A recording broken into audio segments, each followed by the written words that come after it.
Let's start with question number 12. It says, find the measure of angle P and S if SP is parallel to RQ in figure 3.34. और यहाँ पे एक और part है जो इसका मिस हो गया है.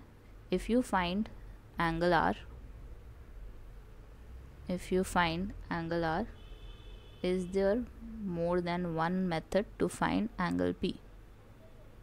Is there more than one method to find angle P? मतलब एंगल P निकालने के क्या दूसरा तरीका भी है? तो सबसे पहले तो हम P और S पे फोकस करेंगे, P और S को कैसे निकालना है. सो आई कैन सी कि हमारा P और Q same side of transversal पे, that is PQ. PQ is a transversal for angle P and Q. So I will take angle P plus Q equals 180. Angle Q की value कितनी दी हुई है आपको? 130. आप एंगल P निकाल सकते हो. It will be equal to 180 minus 130 which is 50 degree. तो मेजर कितना हो गया आपका एंगल P का? 50 डिग्री. अब इसी तरह आई कैन सी कि R S are on the same side of transversal. So यहाँ पे आप लिख भी सकते हो angles on the same side of transversal. अब यहाँ पे R और S भी सेम साइड ऑफ ट्रांसवर्सल पे है, तो R की वैल्यू आपको 90 दी हुई है, S की वैल्यू आपको नहीं दी हुई. आप S निकालो. 180 minus 90 will give you 90 degree. Same reason.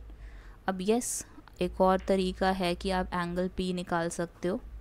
Angle P कैसे निकाला जा सकता था दूसरे मेथड से, कि हमारे पास Q पता है हमें, R पता है हमें, S पता है हमें. अगर आपको Q और R S की वैल्यू पता है तो आप P कैसे निकालोगे? क्वाड्रिलेटरल है ना ये. Q पता है, R पता है, S पता है, आपको निकालना था P एंगल. और एंगल P कैसे निकाला जा सकता है? Angle sum property of quadrilateral, क्योंकि इन सबको मिला के, सारे एंगल्स को मिला के सम कितना बनना था? 360 डिग्री का. So yes, you can put all the values. Q की वैल्यू पुट करो, R की वैल्यू पुट करो, S की वैल्यू पुट करो, आपका फोर्थ एंगल आ जाएगा. सो यहाँ से भी वेरीफाई कर लेते हैं. चलो आंसर P निकालना है ना. Q की वैल्यू हमें पता है कितनी है? 130. R की वैल्यू हमें पता है 90. S की वैल्यू हमें पता है 90 और 360 है दूसरी तरफ.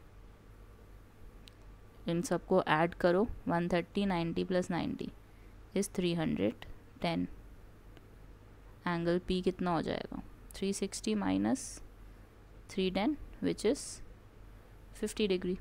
So angle P is 50 degree. Verify हो गया. यहाँ से भी आंसर यही आ रहा था, इधर भी आंसर यही आ रहा है. So yes, we are done with exercise 3.3. Now we'll be starting with exercise 3.4 in the next video. Thank you for watching. Have a great day and do like, share and subscribe to our channel.